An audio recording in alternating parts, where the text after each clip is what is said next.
Well, the hustle and bustle has certainly returned here to Les Rambles, which just days ago was the scene of such horror. And the tourists might be back in droves, but very few of them have smiles on their faces, most of them taking the opportunity to come here and pay their respects to the victims of this attack, many of them bringing with them flowers and candles and writing messages of condolence.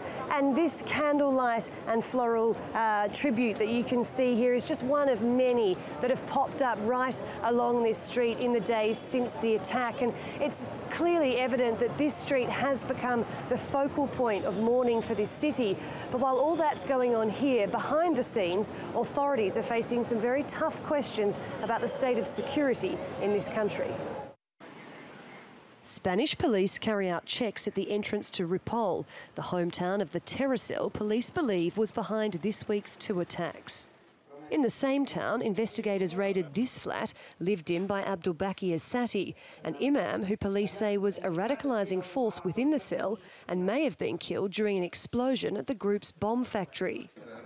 The Spanish government says it is stepping up security in crowded areas and tourist hotspots, but it maintains there's no need to upgrade the country's terror threat level.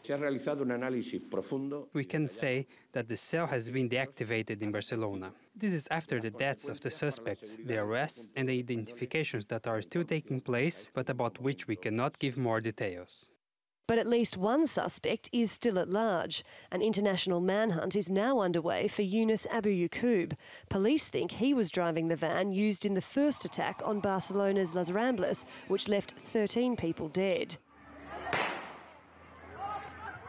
This amateur footage appears to show the moment one of 5 terror suspects was shot by police in Cambrils, south of Barcelona. A car had been driven into pedestrians, killing one woman. That was the second attack of the night, the man wearing what appeared to be a suicide belt, but it later proved to be fake. Police have confirmed that the 2 attacks and an explosion at a house in the town of Alcanar on Wednesday night are linked.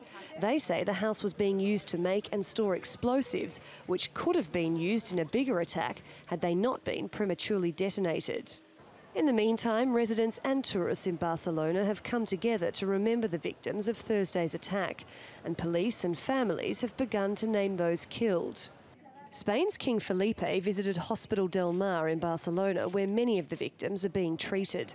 More than 100 people have been injured in the attacks, and Daesh has claimed responsibility. But it's not clear if those who carried them out were trained directly by the terrorist organisation or simply inspired by it. Well, of course, debate is now raging across the country as to whether or not bollards should be lining streets like this one to try and prevent attacks like we saw on Thursday happening again. In fact, it was something that police suggested for this very spot just a year ago, but it was an idea that was rejected by council. However, while all that's going on, what you see here behind me, the people coming to pay their respects and show solidarity, and the kiosk owners further down the street here, well, they're showing the real spirit of Barcelona, and they're determined not to let the fear the terrorists want to instill in them take over.